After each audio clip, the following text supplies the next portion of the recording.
Uşaqların vaxtında danışması üçün, yəni hər hansı bir problemin həlli məqsədi ilə yox, problemin yaranmaması məqsədi ilə valideyn sadə şəkildə uşaqla necə oyunlar oynaya bilər? Belə ki, nitqdə norma 1 yaşında olan uşaqların 10 söz bilməsi və bu sözlərdən nitqində istifadə etməsidir. Hal-hazırki dövrdə 1 yaş yarımlıq və ya 2 yaşlı uşaqlarda da nitqin formalaşmadığını müşahidə etmiş oluruq.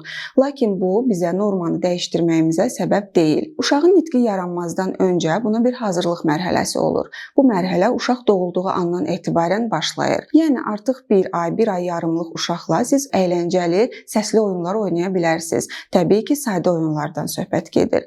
Belə ki, sadə deyircəkli, səs çıxaran oyuncaqlar vasitəsilə uşağa emosiyalarınızı ötürə bilərsiniz və artıq 2-3 ayından başlayaraq uşaq bu oyuncaqları özü əlində saxlayır və yellətdikcə bu oyuncaqlardan səs çıxdığını özü müşahidə edir. Daha sonra isə funksional oyuncaqlara keçmək məsləhətlidir. Funksional oyuncaq dedikdə isə hər hansı düyməcikli topu götürə bilərik, rəngli topları. Bu topların üzərindəki düymələri sıxdıqda onlardan səslər çıxa bilər və ya rezin topları götürə bilərsiniz. Bu topların sıxdıqda ondan səslər çıxır və uşağın diqqətini cəlb edir.